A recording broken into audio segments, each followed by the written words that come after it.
Hello! Hi! Welcome! We made it! Hello. Hello! What's up, everyone? Yo! So today, I didn't realize what time or day it was, I suppose. I knew it was Wednesday, but wasn't looking at the time. And all of a sudden it was 8:13. And my wife says to me, hey! What did you say? I said, don't worry, Wednesday's 12 minutes ago. You didn't say that. You said something like, you did say that, but you said something like, I don't want to scare you. That's what you said. Oh yeah, I said, I don't want to scare you. I don't want to scare you, but don't worry, Wednesday was 12 minutes ago. I'm like, oh, yeah. And Joe's not here to start it or anything.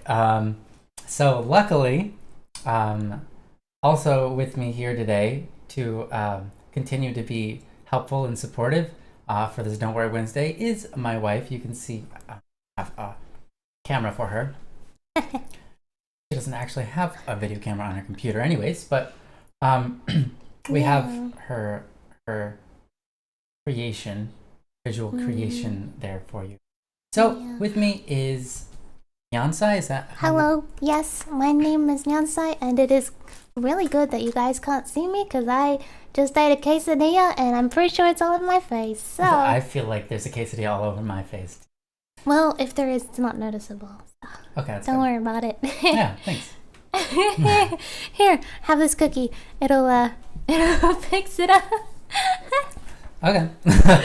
Is that what cookies are for? They're like napkins, but they're like so you can get the oils off your mouth and then eat it. Yeah. It's like a napkin you can eat.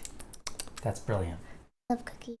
They should make that, like little packaged napkins you are meant to eat after you wipe your face with them. That's brilliant. That's brilliant. All right. Hey, just in case, long time no seen. Glad to have you here. Also, August and Kentaro. It's great to have you guys. Saole, you're amazing. Thank you for just being awesome and helping the show run, as well as Mieledo. As Saole said, you can go to don'tworrywednesday.com if you have a topic for us. You can submit it. You know, in this world, there are plenty of problems. There are plenty of struggles that we go through. And as we go through those, we learn wisdom and we learn how to navigate the world better. And sometimes it's nice to be able to share those things. And so that's what we're here to do. We aren't professional psychologists or psychiatrists or anything along those lines, but we can attempt to be a friend that walks along path with you, giving some life experiences and sharing those, hoping that they benefit you in your life. Luckily, my wife and I, unlike Joe and I, I've probably known Joe. I've known Joe longer than I've known my wife, but my wife and I have lived very different lives up until recently. So our thoughts on things can be different, but also that just brings more to the table. And as that brings more to the table, likewise, everybody in the chat, you are absolutely free and welcomed to post your advice as well. That also adds to the grand perspective that helps us as wisdom does. So, all of that out of the way, how are you guys doing in chat today? How have you guys been? What have you been up to? Have you done anything fun today? How about you? Sweetheart? Huh? What? I got distracted because Sawale said something about capitalizing the N in Yansai, and I said, that's okay either way, but I didn't know how to say that. So I said, yes, you could capitalize the N, but now it sounds like they can't do the opposite. So, yes. What did you ask me? How you doing? Oh, I'm doing great. Did you do anything fun today? Yeah, I did a lot of Don't Worry Wednesday, relaxing around. Good. And played a lot of Elden Ring. That's right. And then I took a nap. And I played more Elden Ring. Yeah. And we ate cookies. Yeah, it's been a busy day. Yeah, it's been a busy day. What did we eat for breakfast? I can't remember. Oh, quesadilla. Oh. Wait, no. Yeah. No, that's what we just ate. No, we had a quesadilla for breakfast from yesterday. That's right. And then I just made another quesadilla. And my goodness. And we had like 3 cookies. Oh, wow. So breakfast and dinner for quesadillas. That's yes, great. and cookies for lunch. Cookies for lunch. Well, there you have it. That's a day in the life of. Yes. That sounds nice. I hope you have a nice day like that someday too. Yes. Started watching anime and did Unity tutorials. Oh, that's great, my young Leos. Are you going into making some games or something? Yeah, Something you don't know about me is I'm a pro Unity user. I've made models, and I've made what is those called? Environments. Oh. Yes. Really? Yes, many years ago. I'm probably a newbie now. Can't remember a thing. Yeah. Oh, and rigging, of course, and lots of rigging. Expressions and animations. That's awesome. Yes. I can't do most of this. Well, I can do it if I sit there and learn it. But yeah, I am pretty awesome. I have made an environment once in Unity. But I've done a little bit of coding here and there, but not spent that much time in Unity at all. Literally maybe 2 days. Just in case, says you recently got their first car. So that's really nice. That is awesome. Wow. Been driving a lot? Have you gone anywhere nice, or are you just kind of just using it to get to work and back, or what? August says, it's been a nice day. My mentor got me a researcher corgi pin as a graduation gift. Aw, that's great. I love dogs. Doggies. Doggos. Cute. We call them muppies instead of doggos or dogs. Something that you started. Yes, I love cool little muppies. Muppies. Or yes. puppies. Now we get started then, or do I just wait for you to say that? Let's do it. Let's get started. Took my car to the show today for a break. Oh, shop. That makes way more sense. Yes. Thank you. An oil change, oh yeah, cool. And installed a nice LSD. Hope to pick it up tomorrow. That'll be fun. That's great. Oh, great. Yeah. You want to make a video game? That's great, Myungbios. I hope you do. What kind of video game are you planning on making? That's great, man. I want to make a video game. Yeah, I was just talking earlier about maybe we'll make a video game. Yeah, it'll be out in like 10 years, probably. Yeah, that's the way it goes. But I'd like to. I think it'd be a fun experience. I see I've got 2 things in here that are yet to be processed. So maybe I'll be able to go through those at some point here. But I've got 2 people I can do. Ken, are you in the chat? I saw you earlier, I believe. We need a Ken here. Egbert. That's such a great name. Oh, there it is. I am, but I am fixing my guitar, lol. Okay, shall we do your topic or hold off on it? You're too busy fixing your guitar, sir. Will you be able to understand the words coming out of my mouth while the guitar is being fixed? Otherwise, we have an anonymous one. Also, my worry is a bit deep. It's up to you. Oh, no. Okay. No worries allowed. Don't worry Wednesday. Okay. You'll be able to understand. Let's do it. Yeah, you're not allowed to have deep worries. Don't say that. That's awful. Who would say that? I would never say that. Well, that's just not it. That's why we're here today, I guess. Hopefully we'll fix that. I'm going to go ahead and both copy this and give it to you so you can read along. Me? Yep. Me or them? You. And I put it on your Discord.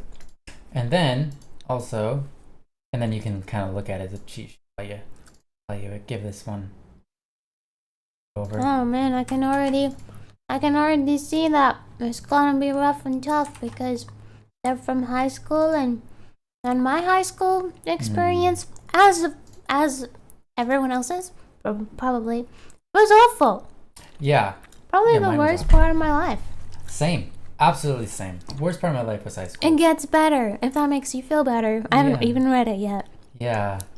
Some people, you know what? yeah. I'm gonna go ahead and put the topic on the screen for you. I should just say I'm a high school student, and that's it. And that's the topic. It's like I'm a high school student. And Big I'm worries. so sorry. Lots of dread. Now some people love high school, so that's great for them. I've got the topic up here on the screen for you guys if you want to read along. This is from Kentaro. It's titled Life or Death Stress, and it reads as follows. I am a high school student and throughout,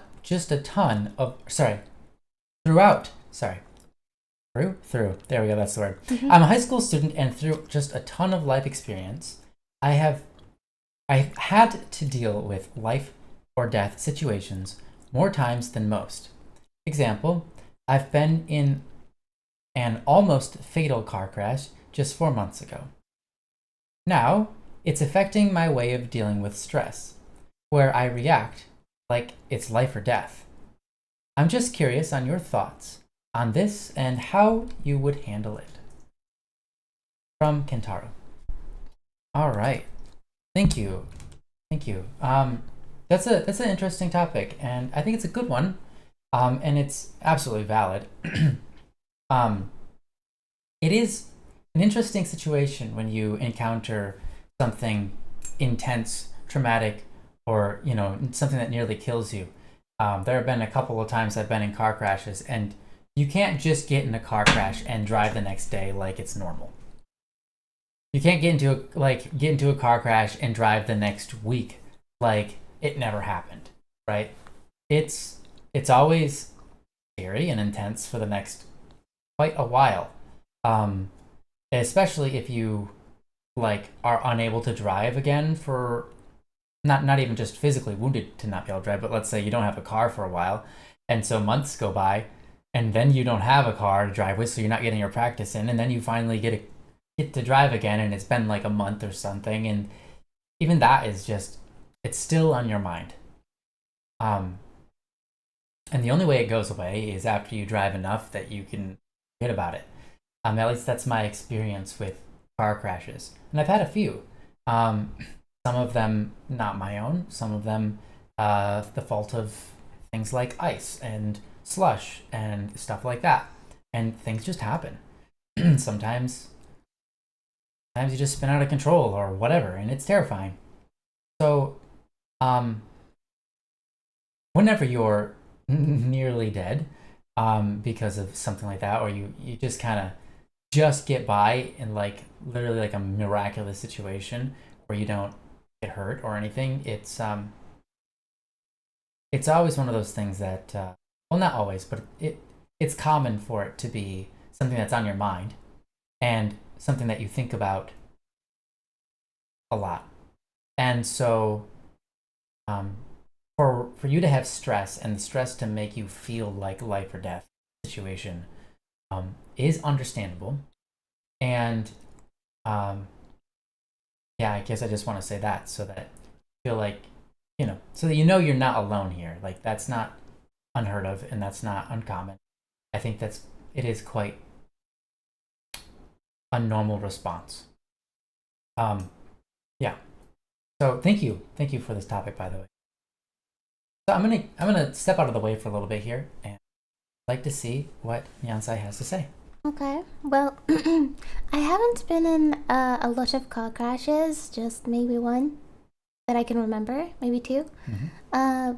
They haven't been deadly or anything like that. One could argue I've been in a life or death situation a few times, but meh. I think that, oh, by the way, your camera's off. Sorry. I think that life or death situations, being afraid of them and such, is a good thing. It means your brain is functioning correctly.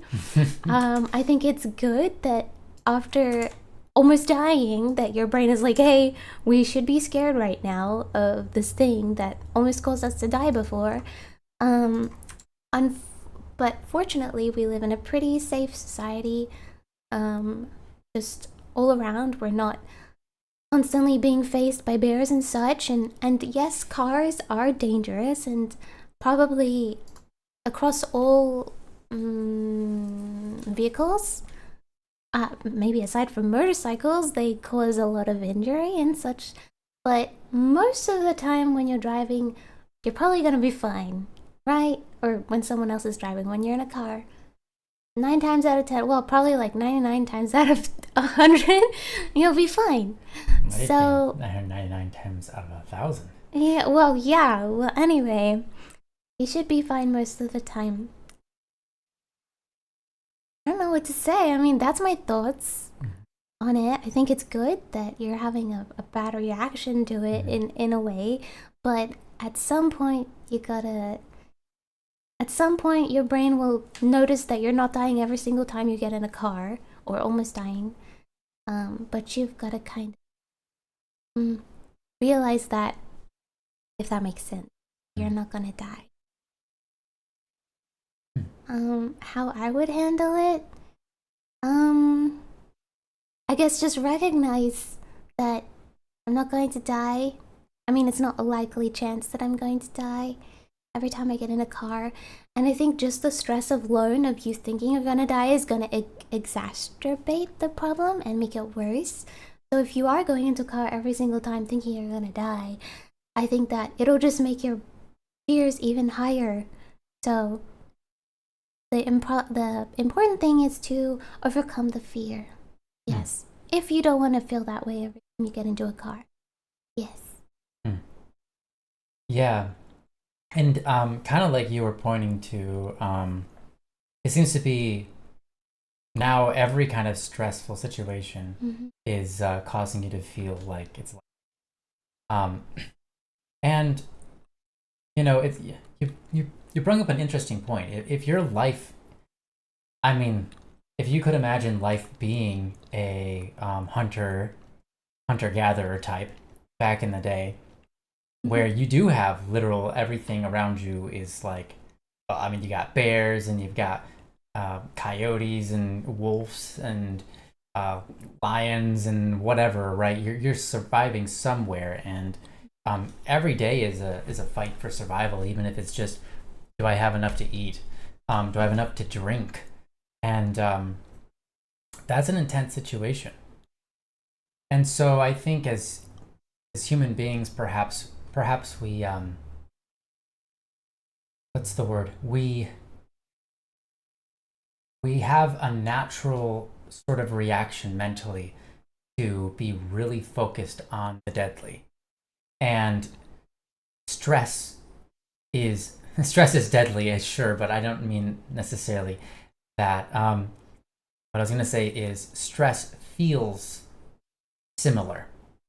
It feels like it's like, I don't know what I'm going to do about food because there's no food around here, and the crops didn't bloom this year, so we're kind of tight this year, and I need to go out and hunt or something. I don't, and I'm hoping to catch something, but the days go by and there don't seem to be very many animals enough to feed my family, right? That's incredibly stressful to live that life, right?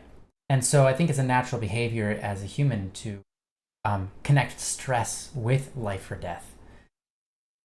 Sometimes it's important to remind yourself that not all stress is life or death. Because I think a lot of times as human beings, we do have that sort of intense anxiety about things, and I guess by definition of anxiety to some degree, in an overreactive way.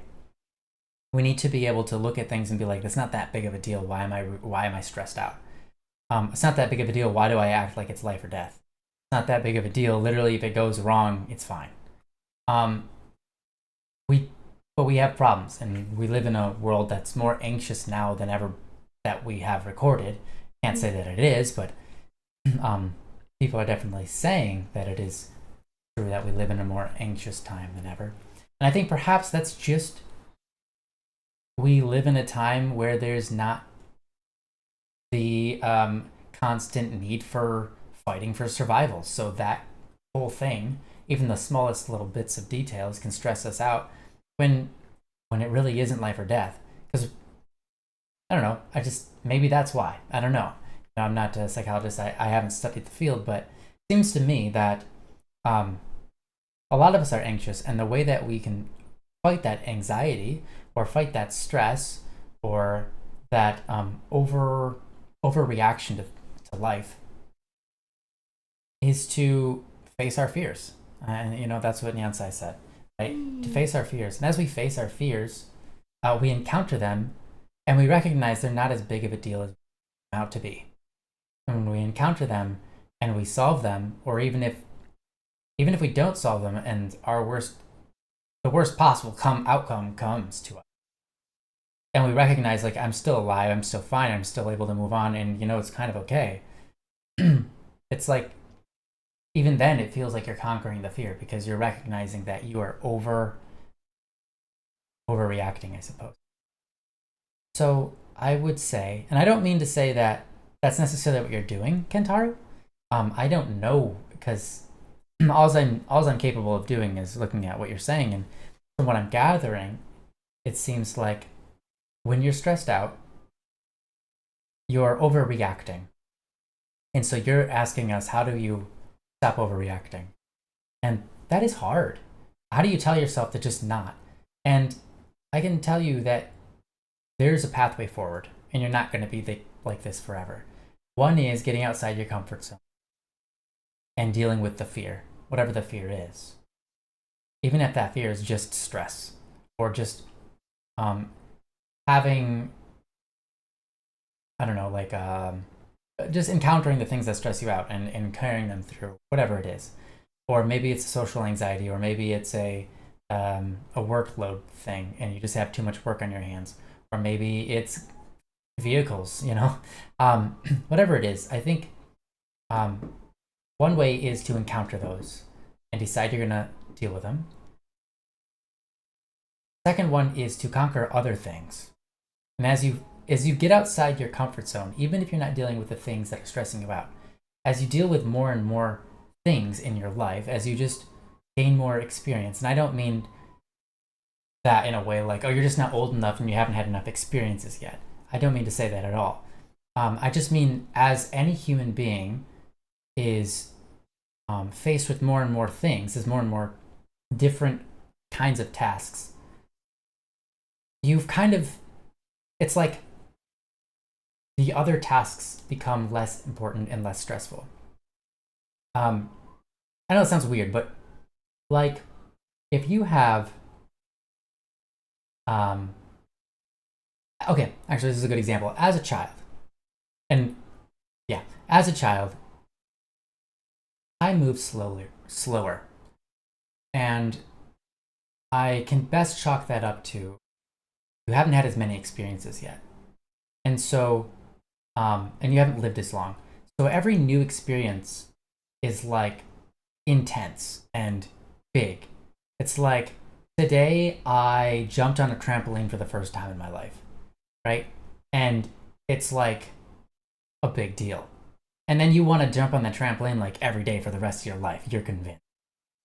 And then you also go swimming. And then you also go on a kayak. And then you also roll down a giant hill, and that's fun. Or you go hang out with your friends, you play a card game, you do whatever, right? And all of these experiences, and now all of a sudden jumping on a trampoline, you're just like, oh yeah, been there, done that. No big deal. And that's kind of how these things become no big deal.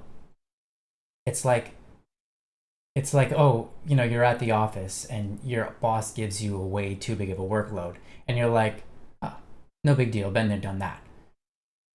It doesn't stress me out at all. People are going to be like, how are you not stressed out? They gave you so much to do. And you're like, because I've dealt with this 100 times before. It's no big deal. So part of it is just reducing the intensity of what's stressing you out by living through it. And then the last little bit of help I could say that might help negate the stress is recognizing your subconscious. And your subconscious mind stores habits and executes them, meaning it carries them out, right? And we've talked about this on stream quite a few times. But that's the essential process of your subconscious mind. That's what it does, and it's the part of your brain that eats up the most neurons. I think it's 2 billion, whereas your regular is only like 1,000 neurons. conscious mind is only operating at like 1,000 or something. I could be wrong. But then your subconscious is operating at 2 million or 2 billion. Crazy. Whatever the difference is, it's insanely huge. So your subconscious mind is what's determining how you move your hands, your face, how the way your face lights up or changes based on what's around you. It's your every reaction. It's your taste in things. It could be anything. Like, you know how to ride a bike? Cool. That's because now you can do it without thinking. That's because of your subconscious mind. You know how to walk and talk and chew bubblegum at the same time? You can do all of those things without even really thinking hard. But yet you're using the English language, which is incredibly complex. So this is your subconscious mind. The thing about it is it records, or it automatically programs in your head, if you will, your reactions to things. So if someone says, hey, I like your shoes, your subconscious mind is going to butt in and start to say something. Like, it's going to start to feel a certain way. It's going to have an emotional reaction. That's a reaction. That's your subconscious mind. You're going to have probably an audible reaction, a physical reaction, like with your face or with your body. You might turn towards the person who said it, right? All of these things are going on. But all of these things are programmed in you by the world around you and by how you react. Why is this important? The whole thing is that you can adjust your behavior. You can adjust the way you react to things. And stress is purely reactive. It's a reactive emotion. And so how do you change your reactions? Well, you just create a new habit. You decide you're going to act this way whenever you're confronted with this thing. And then when you do that over and over, you start to just do that by habit, right? And so what I would recommend is my final recommendation, other than basically the first one and the first two and the first three were basically just get out there and live your life. Face your fear. Don't be worried about that. But the final one is react with intention. Whenever you encounter something that's stressful to you, especially if it sort of triggers this life or death response, react to it physically into the world, emotionally, but with intention. Don't just react and let it be your reaction. React and think about, how am I going to react to this? Like, when it comes, think about, how do I want to behave when this feeling comes? When this action happens, how do I want to behave? It's like, this thing stressed me out. Now I have life or death situation going on in my head. How am I supposed to react to that thing that happened? You make a decision there. You say, well, in the ideal world, in the ideal me, the best me I could think of would do this for this situation. Then do that. And try to do that every time. And eventually, you'll create two habits. One will be to react that way, to react to the way that you wanted to, the way you intentionally want to react to things. And the other habit will be creating the habit that questions yourself. That habit is really important. In fact, it is the key feature of what's called emotional control, or emotional intelligence, or emotional quotient. I'm sure you've heard of IQ, which is intelligent quotient. Intelligence quotients? I don't remember. But anyways, IQ. And there's EQ. EQ is emotional quotient, or emotional intelligence, or emotional control, or whatever. It's all basically the same thing. It's, do you control your emotions, or do your emotions control you? How well do you respond to new things that happen in the world around you that you didn't expect? And basically, by asking yourself questions whenever you have an emotional outburst inside of you, instead of first outbursting, you go, wait, hold on a second.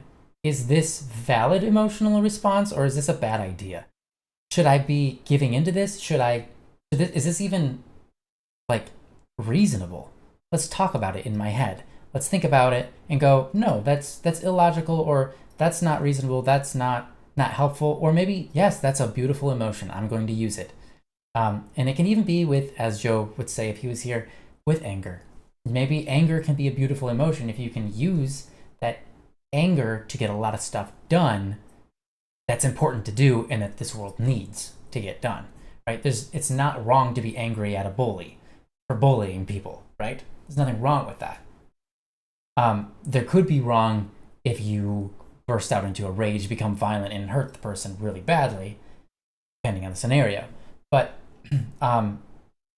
anger isn't a bad thing. It's how do you use it? And so creating a habit of how do I use it and all this kinds of stuff is an important thing.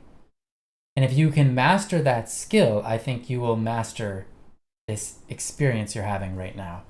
And this experience you're having right now will become one of your greatest blessings of your life, rather than just something that haunts you every time you get stressed. That's what I got to say about that. And I hope that's helpful. Yansai, what would you say? Just going off what you said, I've changed my perspective on this a little bit and have applied a little bit more of a relatability kind of thing to it. So when you, at least in my experience, when you go through a traumatic situation, especially if it happens over and over again, and especially if it doesn't make sense and you're confused about why or how it happened, your brain will try to conflate just about anything with the outcome of that, if that makes sense. So you'll start thinking, like, it might actually start making sense at first, like, oh, if I do the specific thing before I get into the car, I'm going to end up in a car crash, you know? But then later it might be like, well, if I interact with this person, I might get into a car crash or the specific type, because on that day I also interacted with a specific type of person. And your brain will start doing things even unrelated to the car crash. It'll look so far forward and become so twisted and strange that you could get extremely paranoid and go down this deep tunnel of like ridiculousness. So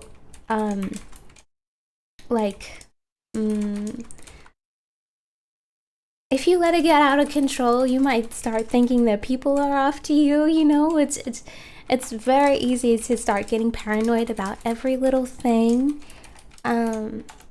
So just be careful when your brain starts thinking too far ahead, if it happens to you.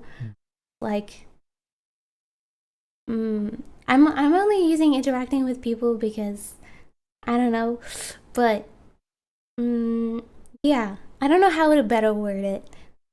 I don't know how to better word it. It makes sense? Okay, that's good. So it's a twisted subconscious connection between correlation and causation. Yes. So definitely whenever you have a feeling, don't only try to check yourself. Like, don't only question why. Like, why am I feeling this way? What am I expecting out of this? But you might want to confide in someone else, like a friend or a therapist, so that, because if your mind is in a place where everything is a life or death thing, everything is stressing you out, and your brain is like conflating everything with like, oh, I could die if I do this or whatever, you know, you should probably tell your thoughts to someone else, just plain and simple as they are. Either A, as you're saying them, you'll realize that they're completely unreasonable, or B, they will reality check you and be like, dude, you're not gonna die if you drink from that specific cup or whatever. You know what I mean? Like, so it can get really far down that path if you don't stop it in the head. You know what I mean? And I do believe that you can, through traumas, you can get mental illnesses and stuff like that. Paranoia is definitely one of them. You can become a total schizoid if you let it get too far. So I think that definitely reality checking your emotional reactions, questioning yourself as to why you're feeling this way and stuff like that, I think it's definitely important to keep your feet grounded in reality, keep people around you and share your thoughts with them, and like just try to keep grounded in reality as much as you can. Does that make sense? Mm-hmm. Beautiful. Yeah. That's bright. Okay. That's brilliant. That's very true. That's really true.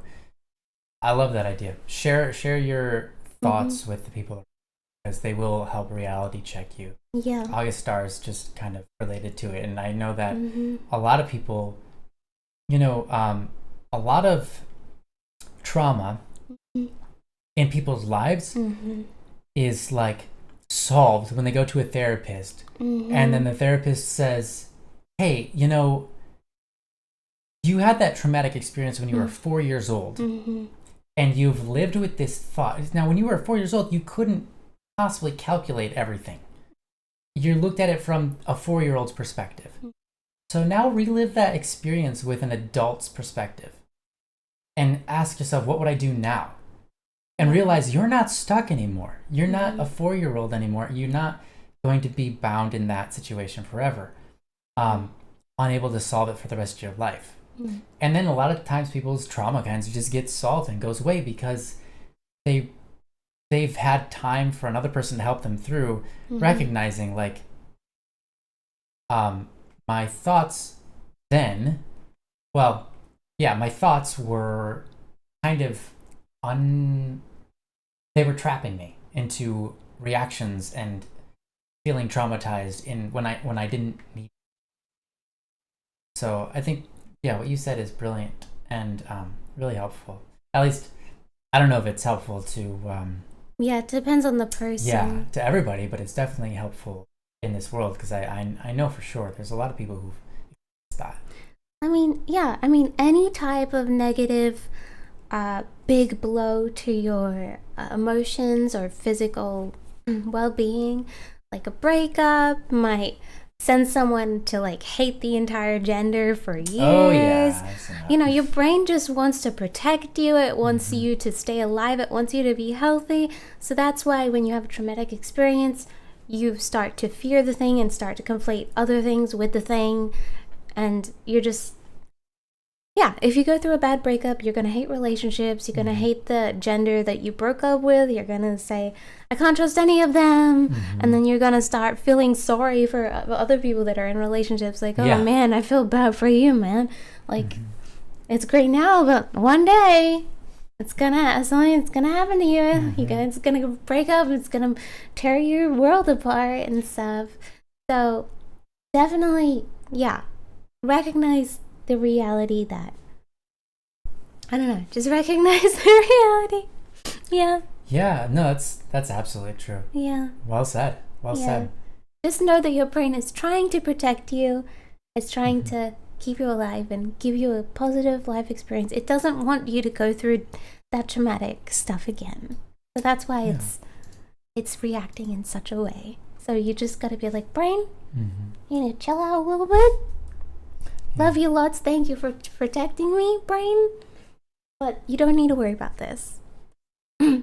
Actually, physically saying that has helped me a lot with like stuff I've overreacted to. Like, thank you for protecting me, brain. But it's good. I'm safe. We're good. No worries. Yeah. Yeah, that's great. Yeah. Good advice. Well, Kentaro, you said that's really helpful. Great. Okay. I'm just a little confused on what I react badly to. When it comes to anything life or death. Yep. I can take a step back and can help others in the moment. But when I am in situations that haven't hurt me yet, then I'm not all right emotionally. Yep. I see. Exactly. Yeah. So it's kind of like your brain is saying, dude, watch out, you're about to get hurt. Yeah.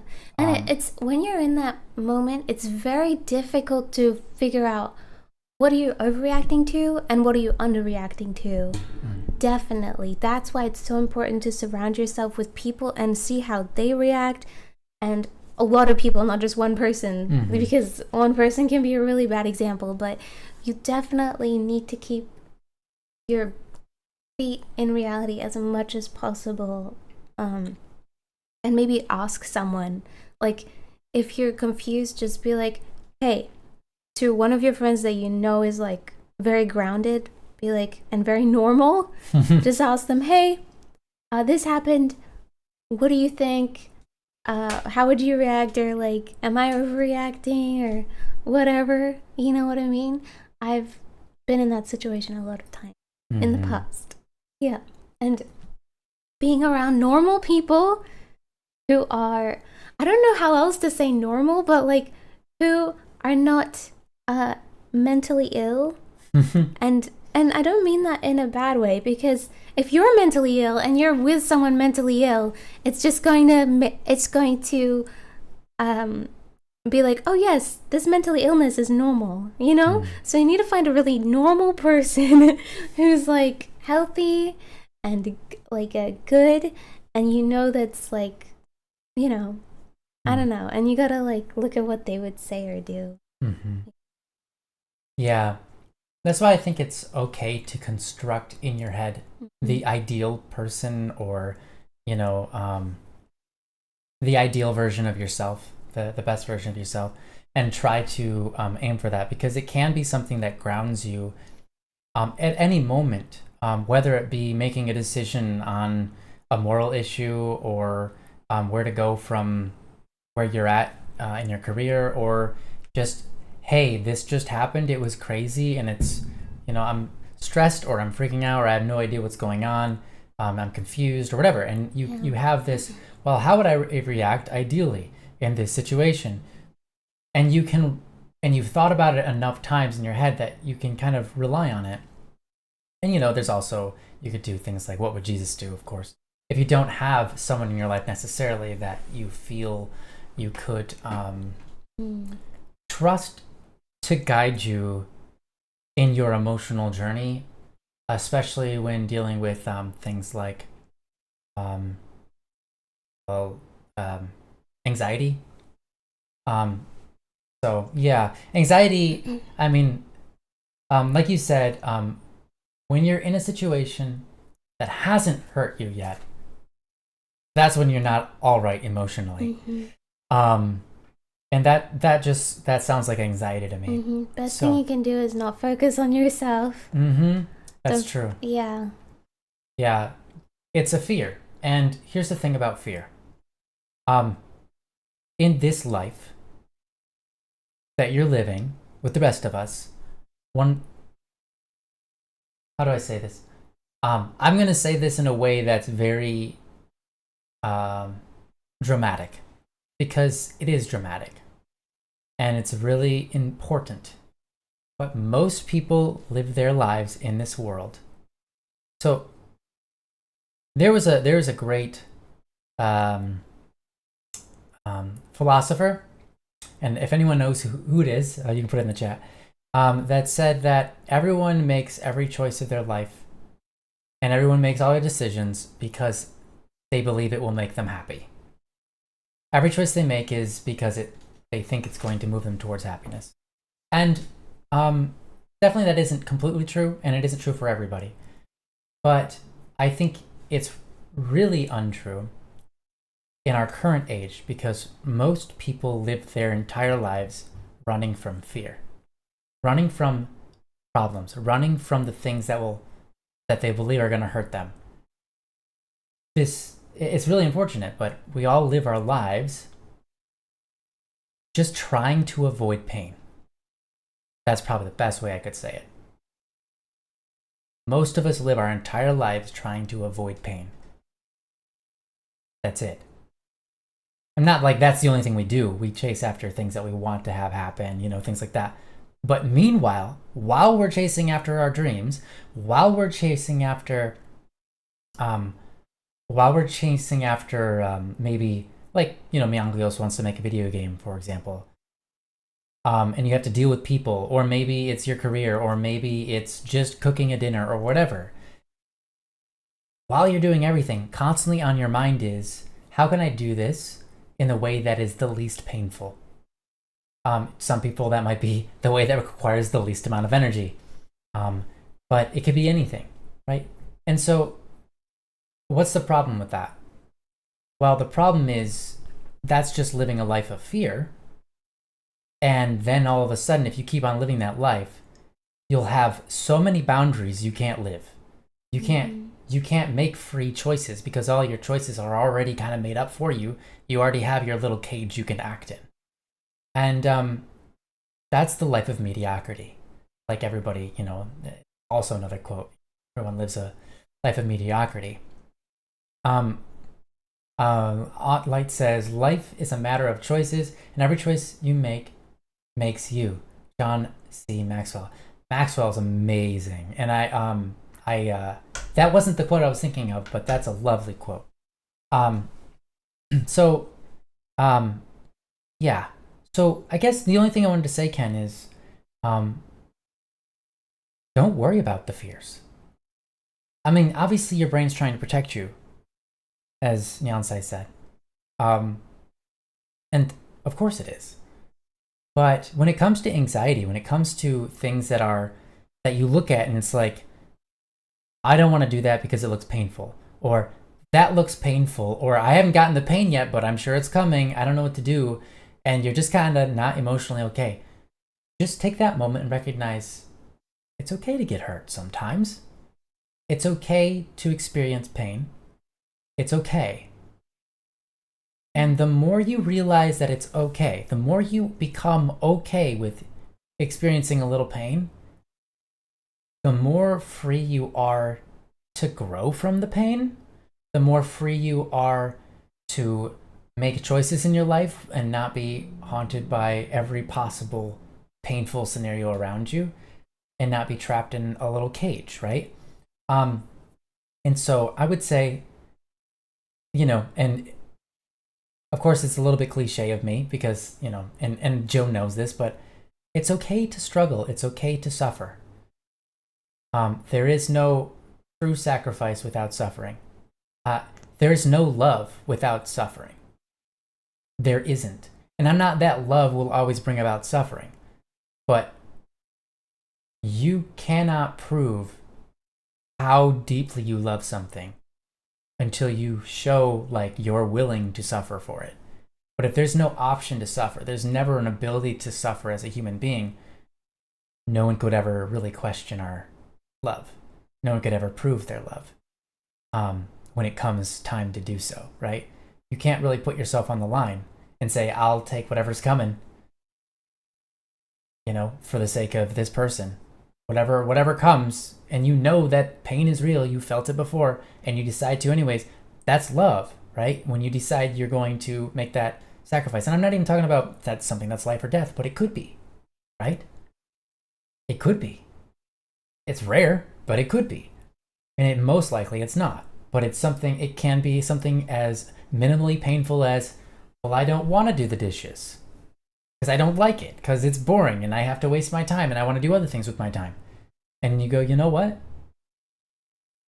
It's either me doing the dishes or it's her. And it's not very loving of me to just go, well, I guess it's her because I'm not doing it. To be able to take the hit, even though it's not, it's some form of suffering, but to be able to take the hit and just say, all right, I'll do the dishes. That's a beautiful thing to do. So my point is, in all of that, don't be afraid to suffer. Don't be afraid of the pain.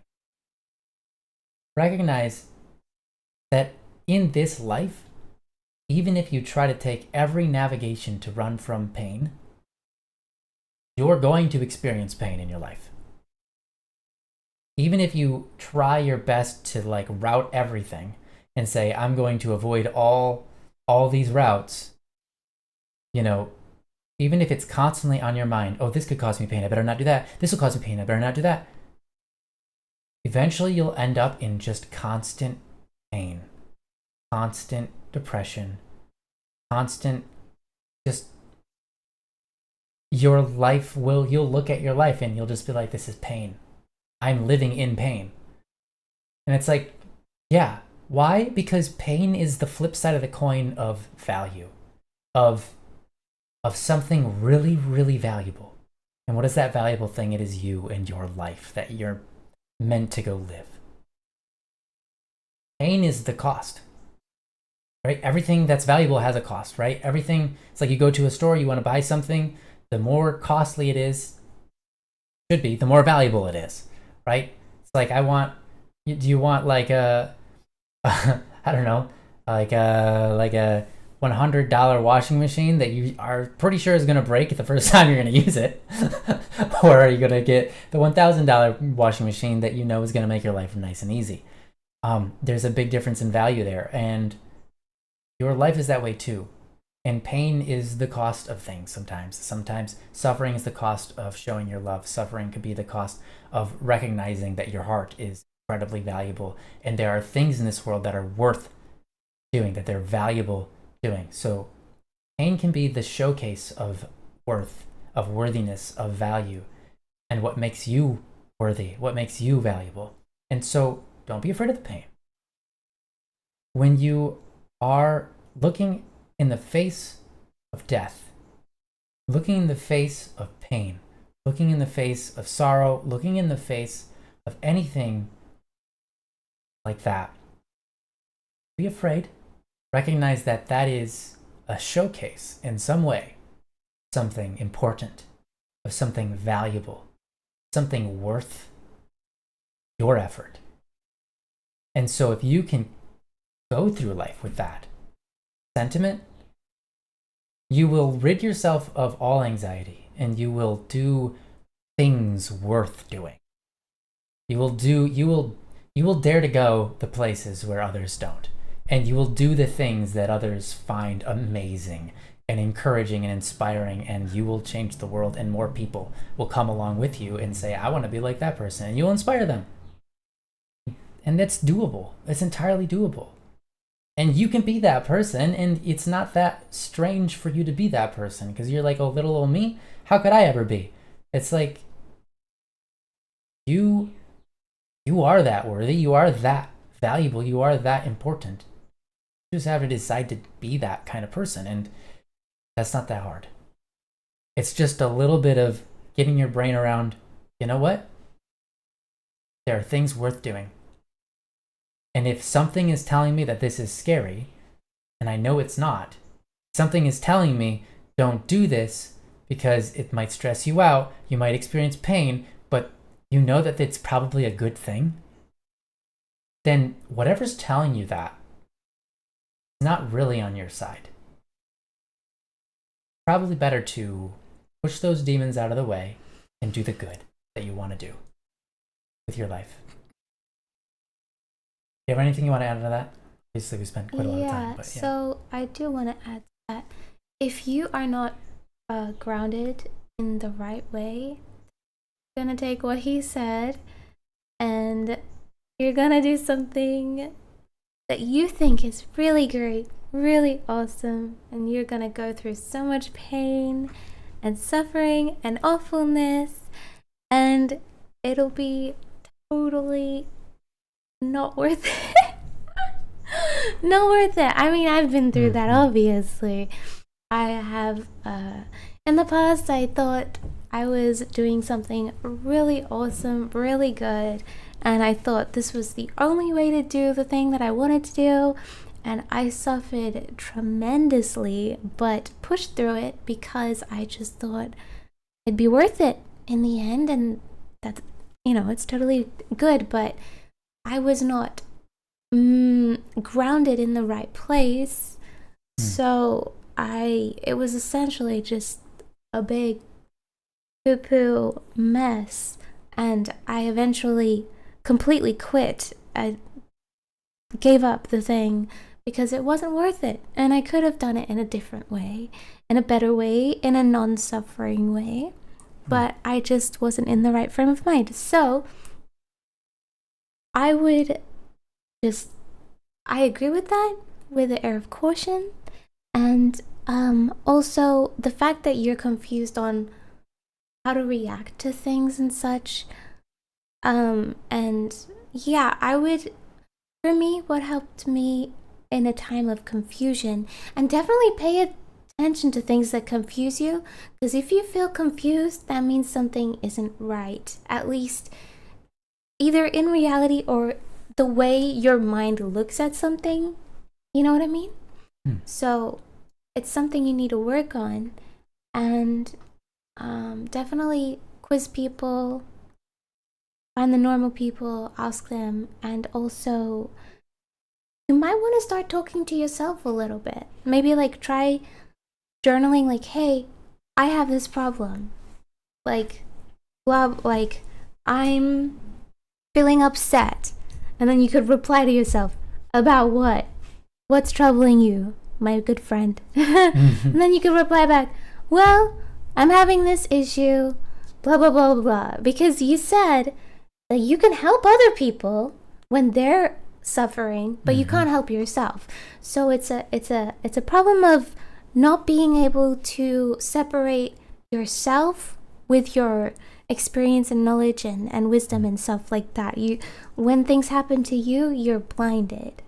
You know what I mean? And you're confused, and things are blurry, you know? So if you can talk to yourself as if you're someone else, and don't go too far with it. Don't start thinking that you're two different people, because that's another road you don't want to go down.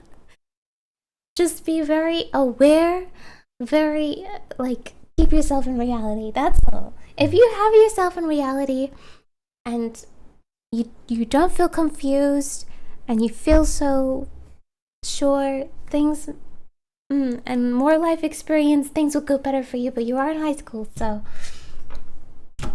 that's when you're the most like, not only just hormones, but everything is just changing and going crazy in your brain. You know, so it'll get better. Yeah, with time. Yeah, luckily, hopefully for you, high school is the worst of it, and you're going through it now, so it'll all get better from here. Yeah, for me it was the worst part of my life was after high school, but anyway, fair enough. It was shortly followed by the best part of my life. So yeah. Anyway, that's it. I can't believe we actually talked about that for an hour. Yeah. I was like, I read this, I'm like, there's no way we're gonna talk about this for long. But we did. Yeah. Well, I guess I'm sorry for taking so long on it. But I guess I had a lot to say. Yeah, and you know, your advice is beautiful. Definitely. Yeah, what you said was very wise too. I think that was it can go either way. It can go either way. You just gotta find the middle, not necessarily the middle ground on everything, but there's such thing as taking it too far in either direction. Definitely. You can go through life with nothing phases you, nothing fears you, almost on the side of psychopathy, you know, if you and it might even lean towards having low empathy, you know, so you gotta make sure you have the empathy. Make sure you have the empathy for yourself. Self-love is incredibly important, and if you don't know what that means, it means you want the best for yourself and you want the best for others. That's what love is. So definitely go by that definition. If it is not the best for you, and I don't mean what you want the most, I just mean the healthiest thing for you and the best outcome financially, I suppose, or in the long term, that's what you want to aim for. So whenever you feel confused, just be like, okay, what is the best thing that is for me, not what I want? Because you might want something that is totally horrible for you, totally not okay, totally bad for you. So try to think of like, what would be the best for your sibling, and I try to keep in mind that they're different from you, but yeah, I guess you could say what's the best for someone I love. What points me in the direction that makes me become the best version of myself. Then you know, like, okay, I'm chasing after certain virtues, I'm becoming a better person. And the more you do that, the more you become a better person, right? And that basically just means you're getting better and better at your virtues. the more discerning all of this will become easier and easier. Yeah, you'll get super good at discerning if you discernment. Yeah. The path of suffering can lead to more suffering and it can lead to good. So you just have to be able to discern what is worth suffering for and what is not. That is absolutely true. Yeah, because there are a lot of things that will lead to a great amount of suffering that's totally not worth it, and the complete opposite as well. Yeah, well said. That is very true to point out. Yeah. The path of suffering can lead to just more suffering. Needlessly, yes. Absolutely can. And how do you discern? Well, like she just said, and like I said, you can discern that as you go down the venture down your paths of virtues, and and you can just start to recognize, okay, this leads to that, this leads to that, this is what I want to be, this is how the world works, this is where it's going, etc. Like you learn. Yeah, for example, like I had a really bad time with a certain person, and I was like, well, I don't ever want to be friends with anyone ever. I don't want to be in a relationship, like any kind of relationship, friendly or romantic or anything like that. No relationships. But I met Ryan. Well, we re-met, and I was like, I don't want to be in a relationship with him. I don't want to be friends with him, really. But I know that it's good for me. So I was like, okay, I'm going to do this. And like, when I decided that, I'm like, actually, yes, I want to do this because it feels really good. It's great. I mean, there's a million other things, but it was probably the best decision I made, even though I didn't necessarily want to have be in a relationship and have friends and stuff like that. It was like the best decision I've ever made because I made it out of love for myself.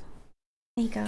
Yeah, kind of like you recognized there was something good you could have if you went and did something you didn't want to do. Yeah. And you did it, and it led you down a whole new world of many goods. Yes. So what is good is not always what you don't want. Sometimes you do want things that are good. Yes. But you will get better with time in discernment. So just keep figuring it out. Yeah. With love. Do things with love. Everything. Absolutely. That's it. I mean, that's really key. Do things with love. Thank you, Kentaro. This was a great topic, and I'm happy we got to talk, and hope that all the things we said, or at least some of it, was helpful. You did say that you really appreciated it. So, there's a lot that's said. So, because there was so much said, I know it's really long, and we took an hour on it, but I would highly recommend going back and listening to it again, maybe twice, because there's a lot of nuggets in there to soak up. And feel free to reach out. You can reach me at it's at Static P with no hyphen, just Static P on Discord. And if you want to share any updates, or you want to ask any more questions, and you feel like you want some encouragement or whatever, feel free to hit me up.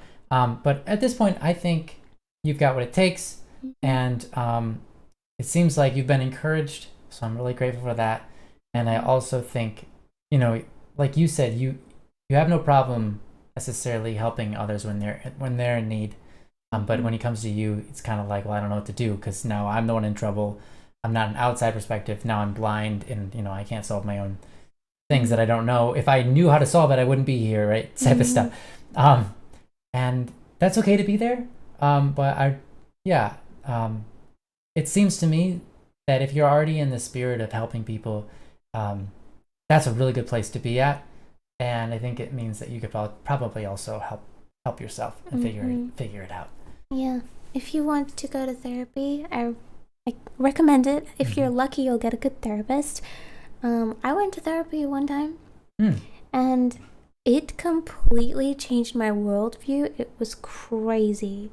Like, it put me in such a reality check that I was like so taken aback that I questioned my entire world reality, and I was like, this is how normal people think? This is what normal people do on like a weekly or daily basis, and this is how relationships are meant to be, and this is what is a bad thing, and blah blah blah. And I was like so taken aback, so reality checked. So I definitely recommend therapy. Honestly, I was gonna say if you can afford it, but at the time I was in so much debt, and I used like all my money to go to the therapy, and it was worth it. So I was broke, but yeah, it was fine.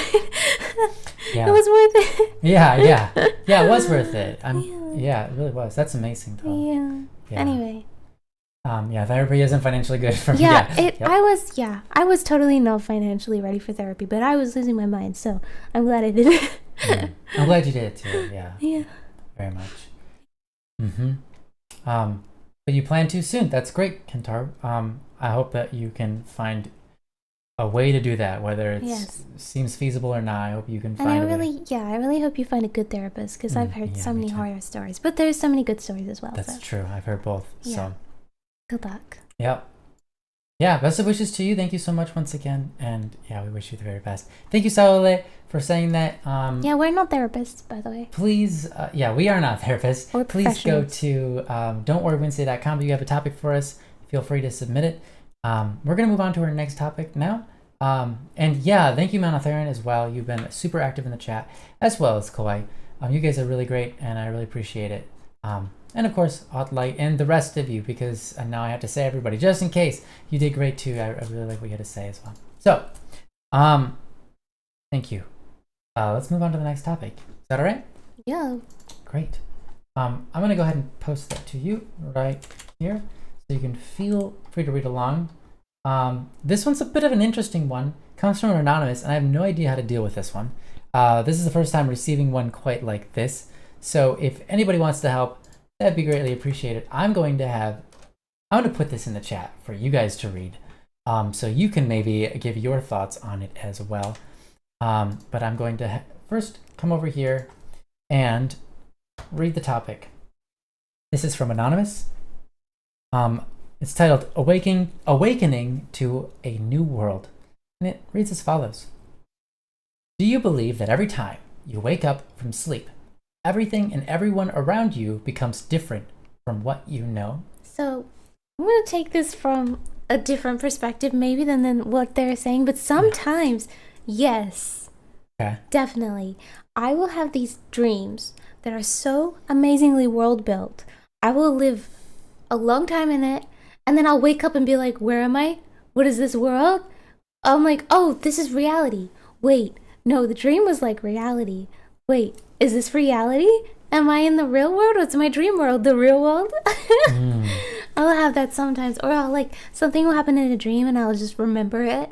And I'll be like, because normally it's good to forget your dream, so this stuff doesn't happen. Sometimes I'll remember something and be like, did that happen in a dream or real life? And sometimes it will actually happen in a dream. You know what I mean? So definitely, yes, sometimes that happens to me, because I remember a lot of my dreams, and they feel so real that I can't differentiate from reality, for sure.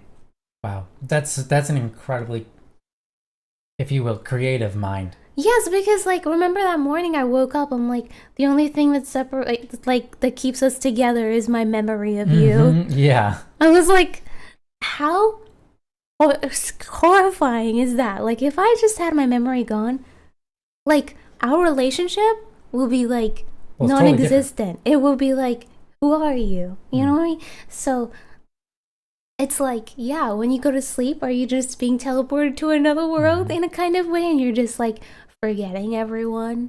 Yeah. One thing I thought about at the time when you said that was, I ended up saying it, but it reminds me of people who had near-death experiences. And by the way, a near-death experience is when someone actually dies, and then they come back to life. Yeah, resuscitated. They come back to life, which is a weird. I do not like the term near-death experiences, because they did die. They didn't nearly die.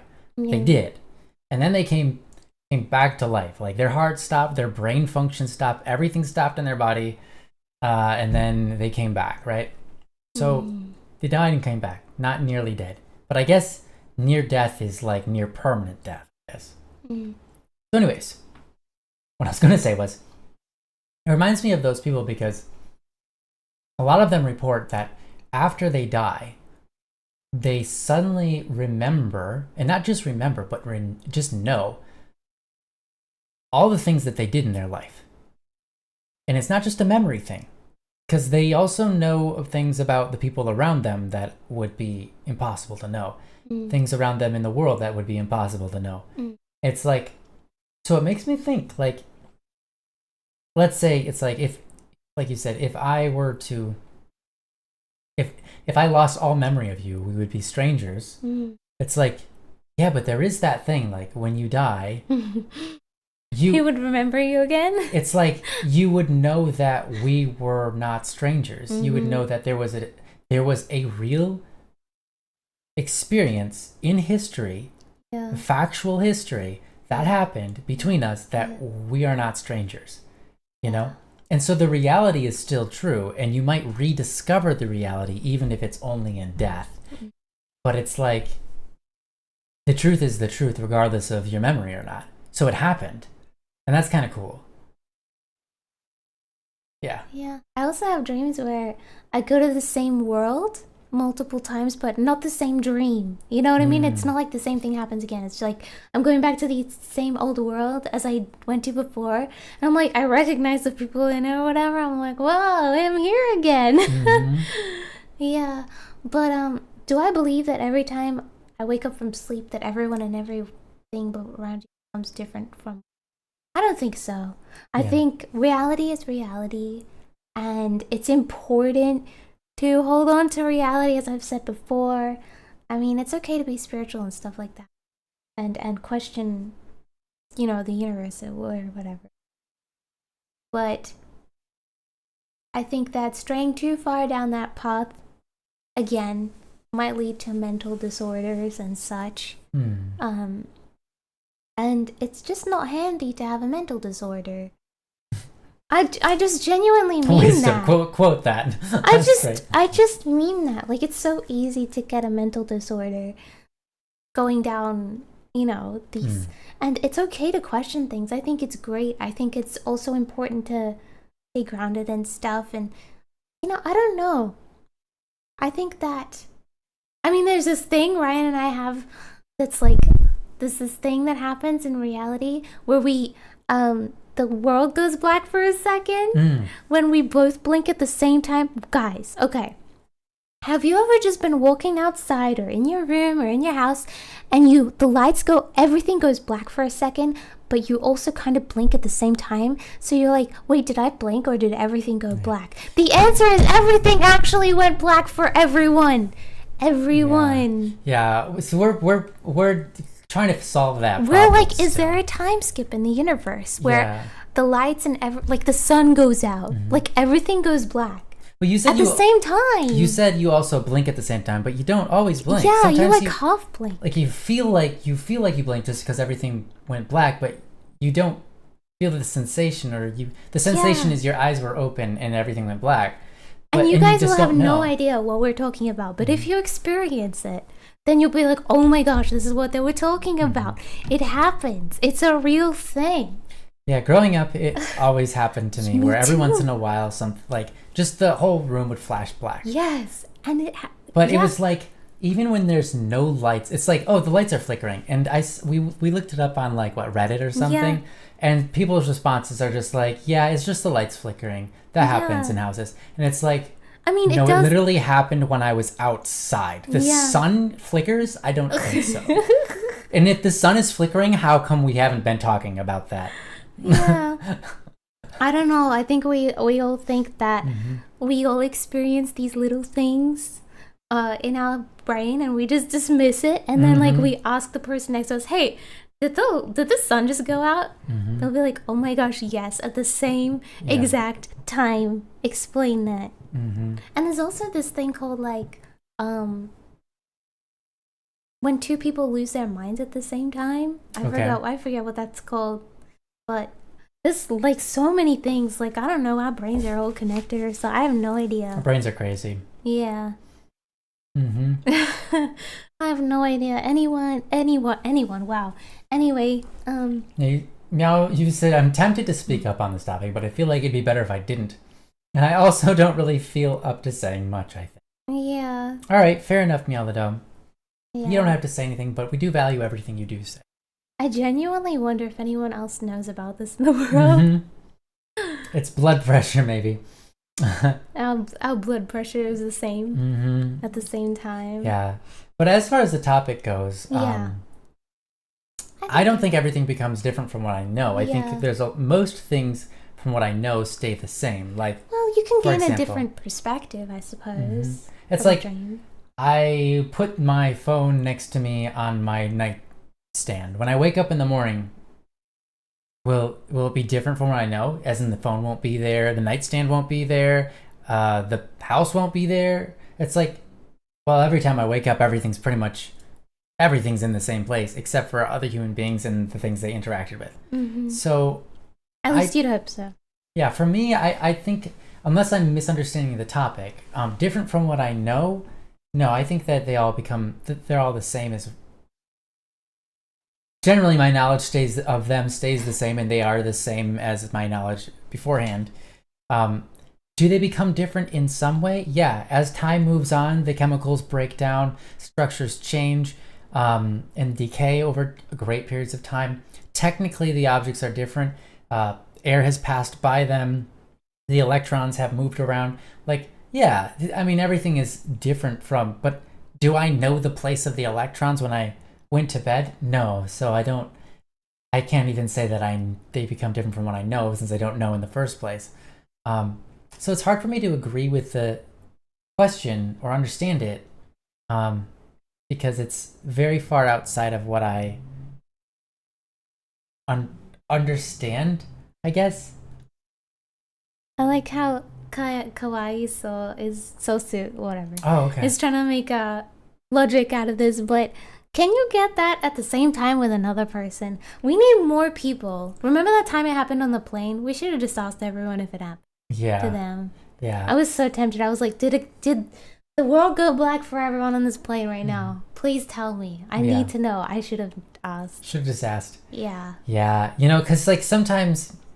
Because every time it happens, we're both like, it happened again. Almost every time. Not every time. Because sometimes like there are times where I'm like, well, I don't know if it happened because I wasn't paying attention. Yeah. I was just kind of zoning out and like doing something, and I had like my eyes nearly closed anyways. But the lights in this room do flicker, but you can tell the difference. You can tell the difference because everything goes black versus just the lights. Orthostatic hypotension. What is that, Kawaii Sosu? A glitch in simulation. Yeah, it's a glitch in the simulation. We could be in a total simulation right now. We could be a computer in a computer. Oh, I didn't realize my arm was gonna be there. Oh no! Arm reveal. So I already did that. Yeah. Oh yeah, that's true. You did. So yeah. I don't really have too much more to say on it. Yeah, I don't know. Because I feel like I'm partially not understanding, but since make it's sure from you're not Anonymous, mentally ill. Ask people around you. Yeah. And stuff. But I think it's totally normal to question reality and question. Yeah, sure. Yeah. Nothing wrong with that. Nothing wrong with questioning. Yeah. Just as long as you don't question so as to get a very specific answer. Yeah, and don't being start willing believing something weird. Yeah, and being willing to bend the truth or pick truths to justify your idea. Just because you want something to be true, just because you think it's cool or whatever, it's not necessarily helpful if it isn't. So I would say it's great to question things. Just make sure you're not. It's called exegesis, but that's not quite what I'm talking about. Well, you talking about this? When I was a little kid, I thought I was magical because I would go to the ocean and I would do this with my hands, and the waves would move at the same time. And I was like, "Wow, I'm doing this to the waves." No, the waves were just moving, and I was moving my arms. It's like confidential? No. Yes, I know exactly what you're... It's on the tip of my tongue. I know. Something belief. Anyways, confirmation bias. That's what it is. Yeah, confirmation bias. Yes. You have something and I have an idea, and so anything that happens proves it. Yeah. Yep. Yeah. And confirmation bias is the thing that's like, did the world just turn black? Yes. Yeah. And then you ask the person next to you, did it? And they're like, yeah. It's like, well. Or they like, I don't know. Yeah. Maybe. Confirmation bias, yes. Psych vocab. Oh, yeah. That's great, Meowado. Okay. That's right. Let's go to the next one. All right. Well, the next one, hold on, let me say we answered this one real quick. Oh, still in that menu. I had fun with that one. Yeah, that was an interesting one. Yeah. The next one I will have to, well, actually, I was going to have to... Dreams are so interesting. They are very interesting. What do you dream about? Me? What are your dreams like? They're everywhere. Well, like my what? Dreams are... Describe one. One. Okay, here's one. Or your most common type. I don't know if I have a common type. Okay, go on then. Okay, I have so many. It's hard to... And sometimes dreams are like weirdly spiritual too. Yeah. Like really, they are. I've had some... Well, I've only had it once, but it was a group of them in a row, and it was like something is going on, and yeah, it was a thing. But anyways, yeah, I'm not gonna get into that. But anyways, yeah, you know, some dreams are like being chased around by giant spiders. I'm not afraid of spiders. Spiders don't bother me. When they're giant or when anything is giant, of course that's like you run away from it if it tries to attack you. Because it's giant, like a bear or whatever, right? Yeah. So, but it wasn't because they're spiders. I don't have a deep-seated fear of spiders or anything. But anyways. Yeah, I once had a dream where I was chased by a creeper, like a Minecraft. Really? That's great. In like a dark forest, but I wasn't scared. I was just like. Nice. I remember having dreams where I'm trying to leave my middle school. And the more I try to leave, the more it changes into something that it never was. Oh my goodness. And it's like, this was not the layout of my school. What is going on? Yeah. There was not a secret passage under the staircase. Yeah. That's cool. Where does this go? And then you go down a weird like set of different rooms and corridors and you're like, what? This goes outside? Finally. Well, that was weird, you know, or, you know, I've got all sorts of weird dreams. I rarely ever have dreams about reality, like our reality, but when I do, it's gotta be the worst dreams ever. Because it's like, because I always wake up. Not like in real life, but I wake up in the dream in this house, like not in this house, but like in the house I'm living in, except it's different. Like there'll be a toilet in the kitchen. Or there will be like... Right. Everything's always confused. And I would be like... No. And then I would be like, no, I gotta wake up. And I'd wake up again in the same place, but it'd be like a little bit fixed, but like something else will be wrong. Yeah. Oh man, I don't like those dreams where you wake up this over and over again in your house. Yeah, right? Myanglio says the same thing. Real places in my dreams never look like how they do in real life. Yeah, same. Definitely. Like, I've had so many dreams of places in real life where... Yeah. And even people in their faces, you're like, I know this is my brother, and I'm treating him like my brother, and in the dream we're acting like brothers. Oh my goodness. But when I'm starting to wake up from the dream and I realize that person never looked like my brother. Yes, I've done that with my mom. And I was like, wait a second. I was like waking up a little. I'm like, wait a second, you're not my mom. And she was like, then she went all crazy like a demon. I'm like, oh no. And I'm like, that's horrifying. I'm like, whoa. Yeah. Wow. That's they don't. intense. I mean, the dream people don't like it when you're like, wait a second, you're not this person who you're claiming to be. I've never done that. Oh my gosh. I've done it. It's scary. If they turn into like demons, now that makes me go like. Now I've got what theories? Yeah. Yeah. That's crazy. It's not like they did anything bad in the dream. It's not like my mom was like being evil. Like pre this, she was like just being a mom, and then I'm like, wait a second, you're not my mom. What do you mean I'm not your mom? I'm your mom. Yeah, that's weird. It's weird. Dreams are weird. It is like that, yeah. Oh, sorry. Let's change the topic. Yeah, no, it's fine. I mean, there's 2 minutes, but we started like 30 minutes late, so I don't know. Yeah. You said Miyamoto said, I think I will share a thought on that topic. Actually, the topic feels like a very vague. Like abstract. It certainly does. It does. It does. If I were trying to answer it scientifically, I'd say that different and there's more to this. Yeah, definitely. I feel the same way. Different, and what you know would need to be operational. Yes. Yeah, would need to be defined. Yeah, I would completely agree. Yeah. That was kind of my holdup too, Mieledo. Yeah, I was like, I feel the same way. But I want to give credit to the anonymous. I mean, I really like this question. I like theoretical and hypothetical and philosophical questions. They're great. They're fun. I'm just having a little difficulty navigating some of the definitions, I suppose. Of the words. You got to put your own perspective. Yeah, I guess you do. To even be able to answer it. Yeah, that's true. Yeah, thanks, Mieledo. Yeah. Completely agree. Yeah. Definitely abstract. Life is weird, and dreams are weird. I like dreams.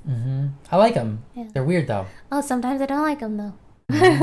Yeah, sometimes I do not like them. They're terrible. I remember. I've shared this on stream before, but I remember I had a dream once. You asked me about what kind of dreams. And one of them was I was sleeping, and I woke up. Oh, sorry, I was sleeping, and in my dream, I went pee. Like I urinated in my dream. Okay. And then I had a thought, and I was like, shoot, I just urinated in my dream.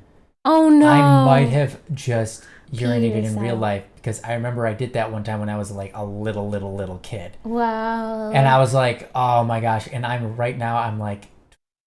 was like 29 years old or something, okay? Yeah. And then I was like, I'm a 29-year-old. I just peed my bed, didn't I? So I wake up, I'm laying there, and I'm like, all right. And I go touch. I'm like, I'm 29 years old. I just peed the bed. No, sweetheart. Oh, man. I'm so sorry. I laid there for like 8 minutes, and I was like, well, I don't want to fall back asleep. Did you wake up again? I'll get up. And so I got up, and as soon as I tried to get up, I woke myself up from trying to move, and I went like that, and I was like and I was like, what was that? Wait, first things first. Pat, pat, pat, pat. It's completely dry. Yeah, it's completely dry. I didn't pee myself. I didn't pee myself as 28 years old, or 29 years old, whatever I was. And I was like, I'm going back to bed, and I went back to bed. I woke up from a dream, peed myself, and I woke up from a dream where I had peed myself and didn't pee myself. I was so happy. What a silly dream. Interesting. Yeah. I've had a lot of dreams. Actually, most of my dreams. I'm pretty that I'm dreaming. I've almost never had a time in my dream where I realize I'm dreaming. I mean, it happens very rarely. Yeah. And it's always obviously towards the end of the dream, right before you wake up or before it ends. But almost never. But I have had a lot of. I don't know. I don't think this is the term for it. Because waking dream is when you are in your dream and you are aware that it's dream, and it allows you to do things in your dream and continue dreaming. Oh no, I don't like those, because I remember so many times I've never had those. I would work in my dream. Except for once. I would draw for hours in my dream, and then I'd wake up and be like, oh my gosh, I can't believe I have to do that again. Oh no, that's rotten. I've done that so many times. So yeah, I've had one of those in my life, and I took it as the opportunity to fly. So I flew with nothing, and I flew over like trees and beautiful hills, and I was like, this is so stinking awesome. And I woke up. Oh, that's nice. Yeah, but it was cool. But I have a lot of this thing. I forget what they're called, but I'm literally in bed trying to sleep, and I can't sleep, but my mind gets to a place where I'm literally thinking about something. I'm staring at something, and I'm having a dream about something completely unrelated to all three. So I'll be like, I'm thinking, maybe like, okay, this is a bit silly, but like I'm doing a math problem, and it's like I'm trying to solve the coordinates to this, equation, whatever, right? I'm thinking. And then simultaneously, I'm dreaming about like, anything like, oh, I'm petting a frog in the swamp, and I'm still doing calculations, and this is playing in my head, like I can see it, and I can see it. And then also I can see the object I'm staring at. And my brain is split up such that nothing is overlapping. It's all comprehensible. It's all going on at once and completely completely like non-overlapping. I have a question. Yeah. Okay, so in my dreams, when I'm focusing really hard and I'm doing not a mathematical equation, but like trying to work something out extremely logically, right? Yeah. I come to this super smart conclusion that I think is like, whoa, this is the most amazing conclusion. I wake up, I'm like, that's ridiculous. That's what? The stupidest idea I've ever That's come the stupidest. How does that doesn't even make sense, first of all? Does that happen to you, or do you actually come up with an actual answer? No, that happened to me. At the time that it happened to me that I remember most was I was sleeping and my mom woke me up. I hadn't gotten much sleep. I slept for like a little bit. My mom woke me up and said, "Hey, Ryan, it's time to go to church." And I said, "Don't worry, Mom. I figured it out. It's all just blue and white." And Mom was like, "What?" I said, "It's all just blue and white stripes. Everything. It's just like you could just go down to the atomic level. It's all just blue and white stripes. It's just blue and white stripes, Mom. Easy. That's all of it." And she was like, "Ryan, it's time to wake up and go to church." And I was like, I've definitely "Mom, it's okay." it's all blue and white stripes. And she's like, "No, Ryan, we're leaving in like 20 minutes. You better get out of bed and go to church." I was like, "Okay." And I woke up and I'm like, I have no idea what was that?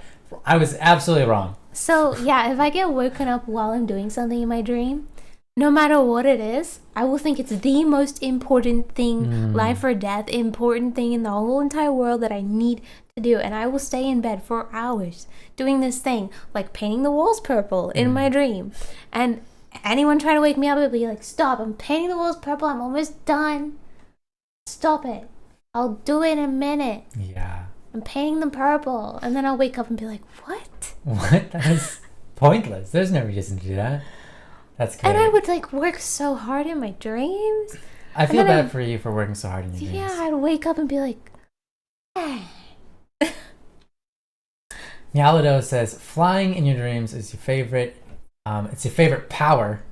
That's amazing. You've had it a lot, especially when I know I'm dreaming. Dude, I'm a little jealous because I've only gotten to fly in my dream one time. I've had a lot of dreams where I've fallen. And some dreams where I've landed from great heights and was fine, but never got to fly except for one time, and it was the coolest. It was the coolest.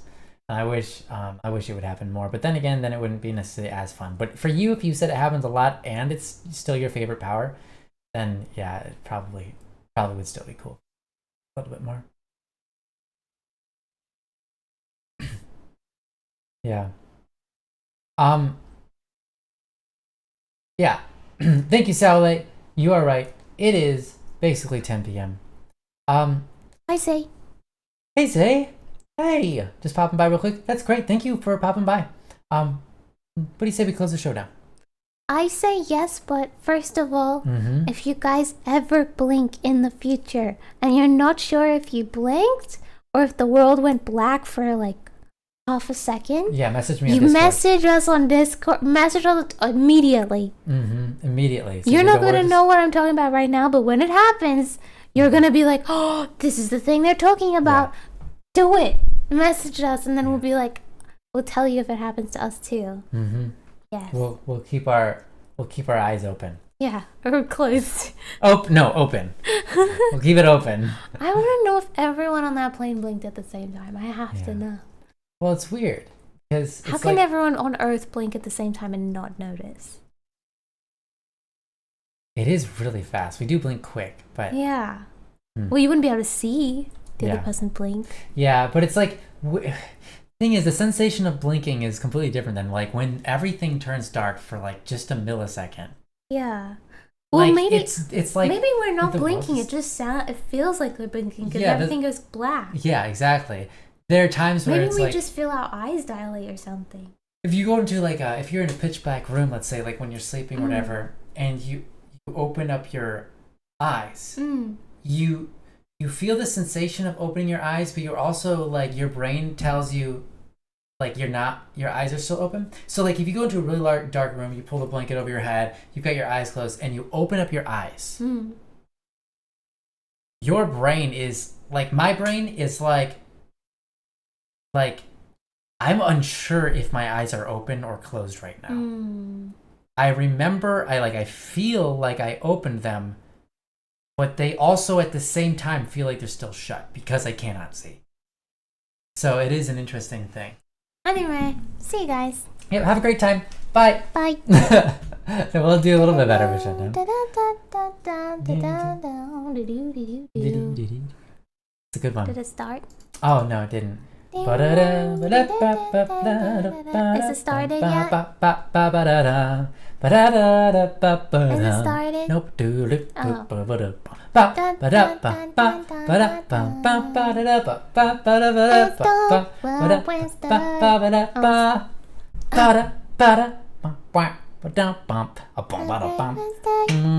the best day to have a good time.